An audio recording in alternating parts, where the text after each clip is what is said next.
심장을 팔러 간 토끼 사화. 심장을 훔친 자들.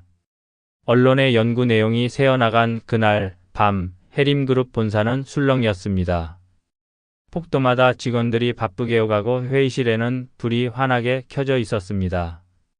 변호사들과 홍보팀이 모여 대책을 논의하고 있었고 전화벨 소리가 쉴 새 없이 울렸습니다.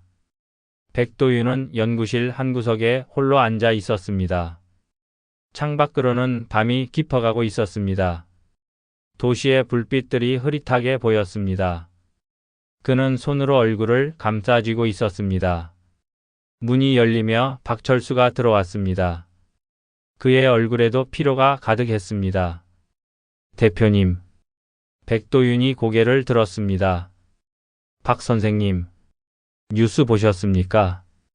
박철수가 태블릿을 건넸습니다. 화면에는 뉴스 기사들이 떠 있었습니다. 해림그룹 불법 임상 실험 의혹.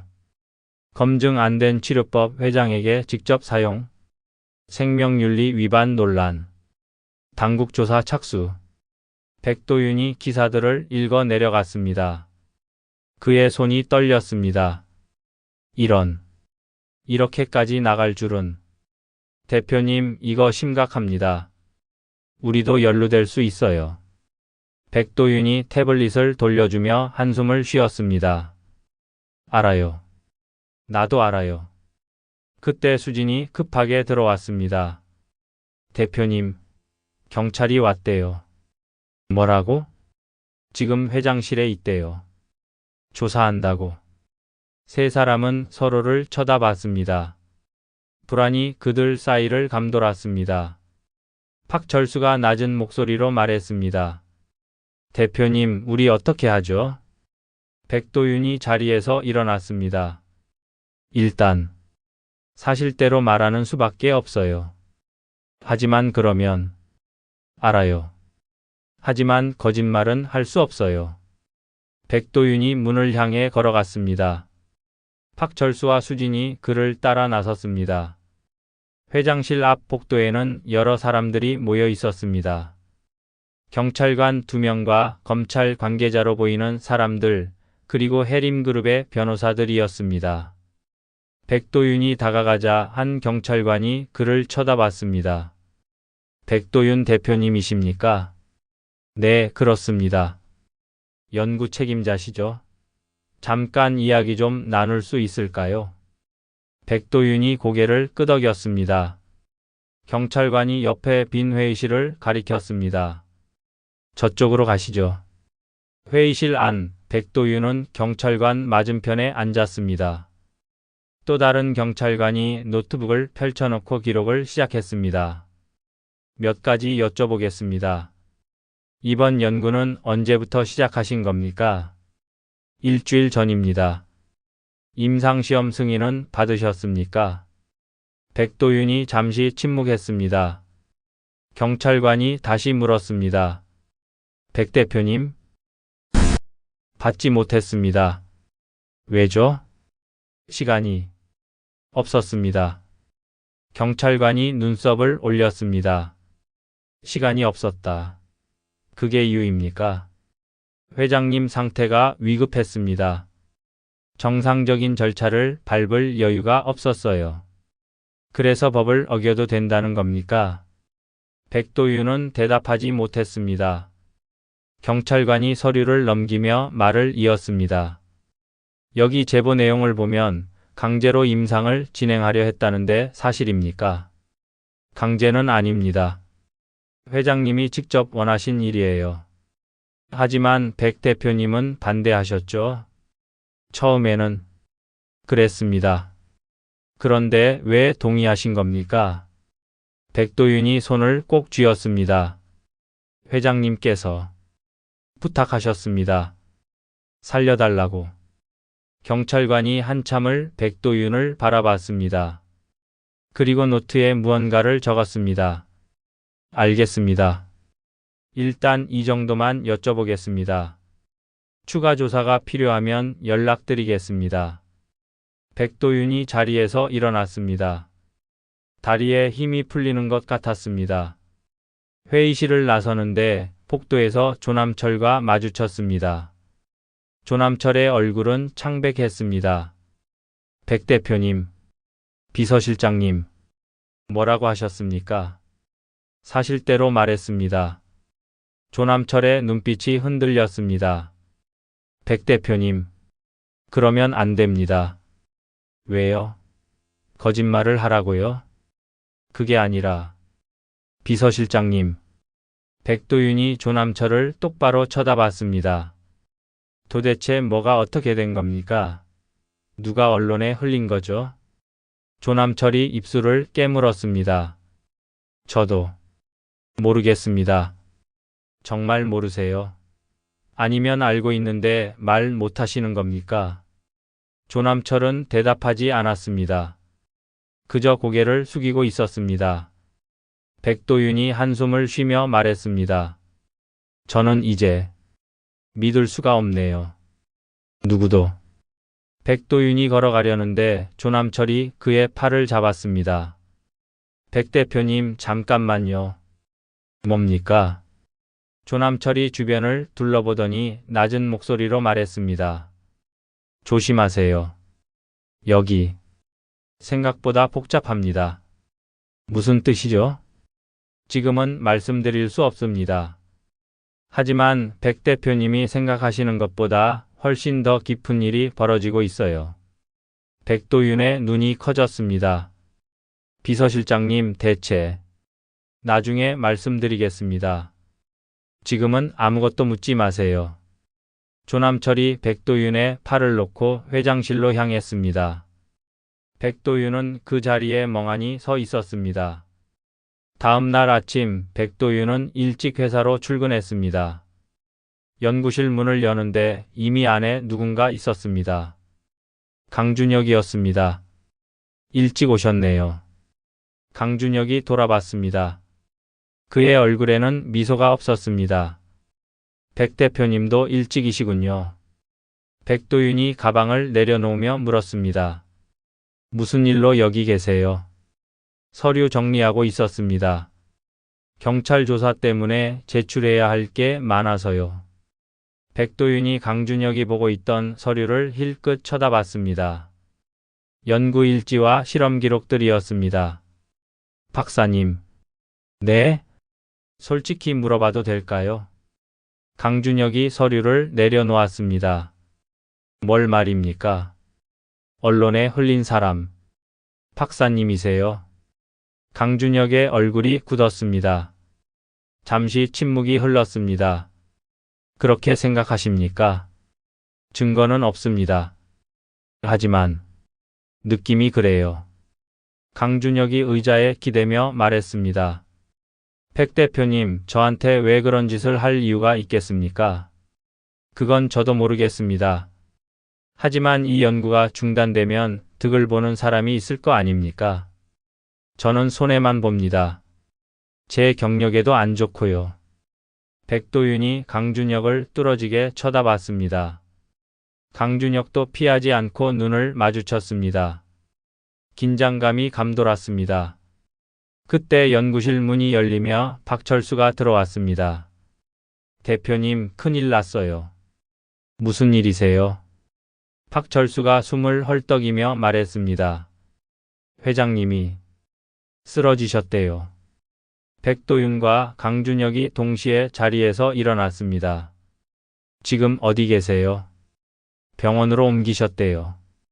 삼성병원 응급실이요. 세 사람은 급히 연구실을 나섰습니다. 삼성병원 응급실은 혼란스러웠습니다. 의료진이 바쁘게 오가고 윤혜림 회장이 누운 침대 주변으로 사람들이 모여 있었습니다. 조남철 회사 임원들, 그리고 회장의 가족들로 보이는 사람들이었습니다. 백도윤이 도착했을 때 한 의사가 밖으로 나오고 있었습니다. 의사 선생님, 회장님 상태가 어떻습니까? 의사가 심각한 표정으로 말했습니다. 심장 기능이 급격히 떨어졌습니다. 지금 당장 조치를 취하지 않으면 얼마나 시간이 있습니까? 길어야 이틀입니다. 주변 사람들이 술렁이었습니다. 누군가 울음을 터뜨렸습니다. 조남철이 백도윤에게 다가왔습니다. 백 대표님.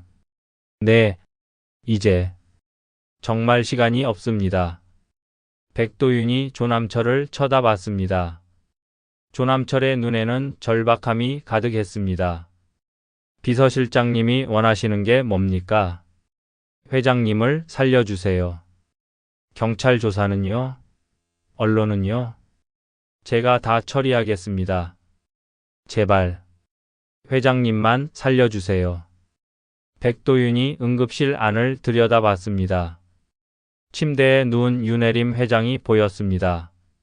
산소 마스크를 쓰고 온몸에 선이 연결된 채로 누워 있었습니다. 백도윤의 가슴이 먹먹해졌습니다. 박사님. 강준혁이 다가왔습니다. 연구실에서 샘플 가져올 수 있습니까? 지금요? 지금 아니면 기회가 없습니다. 강준혁이 잠시 망설이더니 고개를 끄덕였습니다. 1시간이면 됩니다. 그럼 준비해 주세요. 박 선생님, 수진 씨도 불러주세요. 박철수가 급히 전화를 꺼냈습니다. 조남철이 백도윤의 손을 잡았습니다. 감사합니다. 정말 감사합니다. 백도윤은 대답하지 않았습니다. 그는 창밖을 바라봤습니다. 하늘은 흐렸습니다.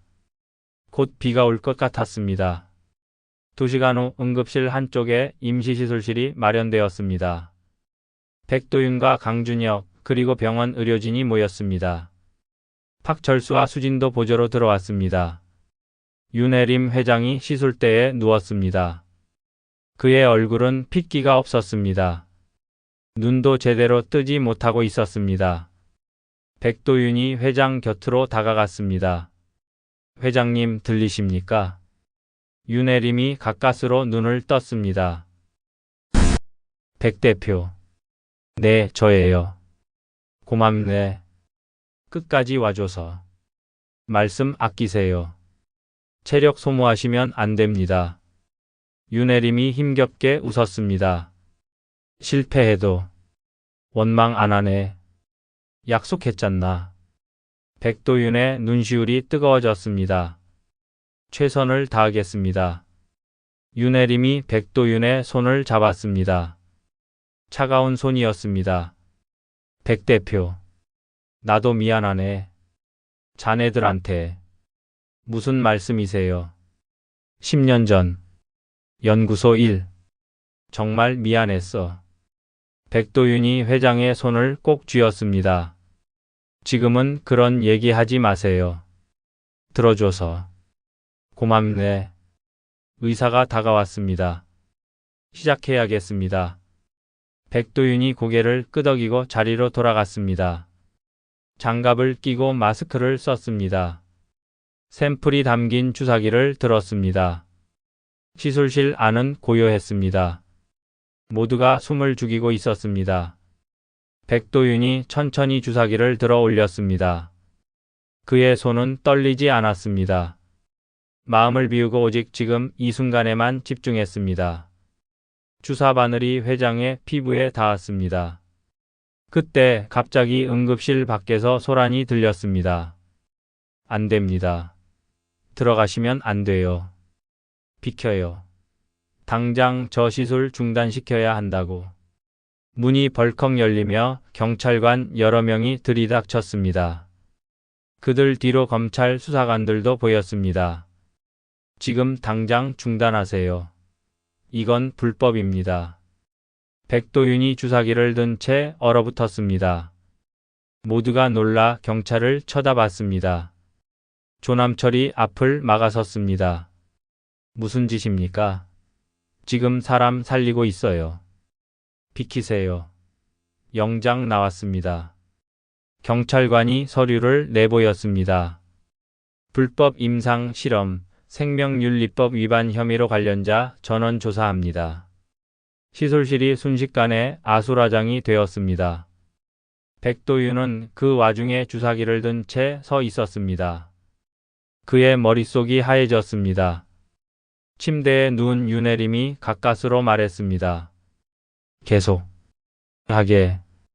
백도윤이 회장을 쳐다봤습니다. 하지만 제발 날 좀. 경찰관이 백도윤에게 다가왔습니다. 주사기 내려놓으세요. 백도윤의 손이 떨렸습니다. 주사기가 흔들렸습니다. 조남철이 소리쳤습니다. 백 대표님, 하세요. 지금 아니면 안 돼요. 강준혁도 외쳤습니다. 안 됩니다. 멈추세요. 이러다 우리 다 잡혀갑니다. 박철수와 수지는 불안한 얼굴로 백도윤을 바라봤습니다. 모든 시선이 백도윤에게 쏠렸습니다. 시간이 멈춘 것 같았습니다. 백도윤의 손에 든 주사기만이 희미하게 빛나고 있었습니다. 그는 눈을 감았습니다. 그리고 깊은 숨을 들이쉬었습니다. 마침내 그가 결정을 내렸습니다. 주사기를 천천히 내려놓았습니다. 죄송합니다, 회장님. 시술실이 고요해졌습니다. 윤혜림의 눈에서 눈물 한 방울이 흘러내렸습니다. 경찰관이 백도윤에게 수갑을 채웠습니다. 백도윤 씨 체포합니다. 생명윤리법 위반 혐의입니다. 백도윤은 저항하지 않았습니다. 그저 고개를 숙이고 있었습니다. 조남철이 절규했습니다. 안 돼. 이러면 안 돼. 하지만 아무도 막지 못했습니다. 백도윤이 경찰에 끌려나가는 순간 그는 마지막으로 회장을 돌아봤습니다. 윤혜림은 눈을 감고 있었습니다. 눈물이 계속 흘러내리고 있었습니다. 백도윤이 입술을 깨물었습니다. 내가 옳은 선택을 한 걸까? 응급실 문이 닫혔습니다. 복도는 차가웠습니다. 창밖으로는 비가 내리기 시작했습니다. 세찬 빗줄기가 유리창을 때렸습니다. 백도윤은 고개를 숙인 채 경찰차로 향했습니다. 그의 뒷모습은 외로워 보였습니다. 하늘은 어두웠고 천둥 소리가 멀리서 들려왔습니다. 그날 밤 해림그룹 본사는 텅 비어 있었습니다. 연구실에는 불이 꺼져 있었습니다. 실험 장비들만이 조용히 놓여 있었습니다. 회장실도 어두웠습니다. 조남철은 빈 회장실에 혼자 앉아 있었습니다.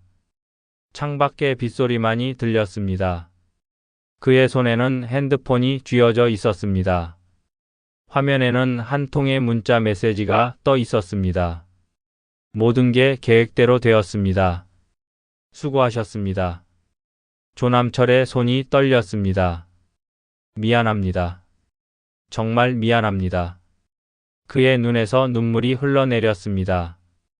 핸드폰이 바닥에 떨어졌습니다. 조남철은 얼굴을 손으로 감쌌습니다. 어깨가 떨렸습니다. 빈 회장실에 그의 흐느낌만이 울려 퍼졌습니다. 창밖의 빗소리는 점점 더 거세졌습니다. 밤은 깊어만 갔습니다. 다음화에 계속 시청해 주셔서 감사합니다. 구독과 좋아요는 큰 힘이 됩니다.